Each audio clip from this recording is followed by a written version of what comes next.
नमस्कार मंडळी, आजच्या व्हिडिओमध्ये मी तुम्हाला संजय गांधी निराधार अनुदान योजना या योजनेविषयीची सविस्तर माहिती देणार आहे।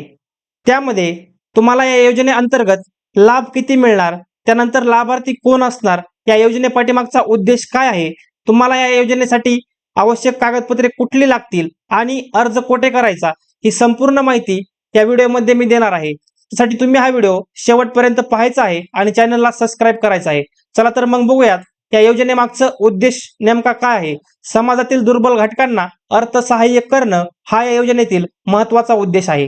लाभार्थी बघा, या योजनेमध्ये कोण लाभ घेऊ शकतं, तर विधवा, दिव्यांग, दुर्धर आजारग्रस्त, त्यानंतर अनाथ, परित्यक्त्या, देवदासी, अत्याचारित महिला, वेश्या व्यवसायातून मुक्त झालेल्या महिला, त्यानंतर तुरुंगातून शिक्षा भोगत असलेल्या कुटुंब प्रमुखाच्या पत्नीस, 35 वर्षावरील अविवाहित निराधार स्त्री इत्यादी दुर्बल निराधार घटकातील व्यक्तींना ह्या योजनेचा लाभ हा दिला जातो।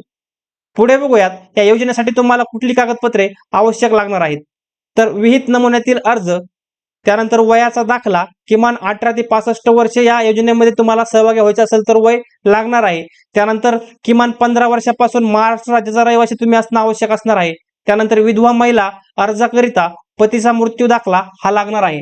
त्यानंतर दिव्यांग, जिल्हा शल्य चिकित्सकांचा दिव्यांगत्वाचा दाखला आवश्यक, किमान 40% तुमची डिसॅबिलिटी असणं आवश्यक आहे। त्यानंतर तुमचा अनाथ दाखला, त्यानंतर दुर्धर आजार प्रमाणपत्र, उत्पन्नाचा दाखला, दिव्यांग, कमाल वार्षिक उत्पन्न मर्यादा ₹50,000च्या आतमध्ये तुमचं वार्षिक उत्पन्न पाहिजे दिव्यांगांसाठी। त्यानंतर इतर सर्व लाभार्थ्यांकरिता कमाल वार्षिक उत्पन्न हे 21,000च्या आतमध्ये तुमचं कमाल वार्षिक उत्पन्न पाहिजे। त्यानंतर आधार कार्ड, रेशन कार्ड, निवडणूक ओळखपत्र, त्यानंतर बँक पासबुक झेरॉक्स, रहिवासी दाखला, अर्जदाराचा फोटो इत्यादी आवश्यक कागदपत्रे हे तुम्हाला लागणार आहेत। तुमचा अर्ज हा मंजूर झाल्यानंतर तुम्हाला दरमहा ₹1500 लाभ हा मिळणार आहे। या योजनेअंतर्गत तुम्हाला एकूण ₹1500 लाभ हा प्रति महिना मिळणार आहे। तुम्ही आताच या व्हिडिओचा स्क्रीनशॉट काढून ठेवा। तुम्हाला आवश्यक कागदपत्रे कुठली कुठली लागतात बघा, तुम्ही कोणत्या कॅटेगरीमध्ये येतात त्या कॅटेगरीनुसार तुम्हाला या कागदपत्रांची आवश्यकता लागणार आहे। पुढे बघा, अर्ज कुठे करावा, तर तुम्हाला हा संजय गांधी निराधार योजनेसाठीचा अर्ज तहसील कार्यालय किंवा सेतू केंद्रामध्ये करायचा आहे। ऑनलाईन तुम्ही सेतू केंद्रामध्ये जाऊन ह्या योजनेसाठी ऑनलाईन अर्ज करू शकता।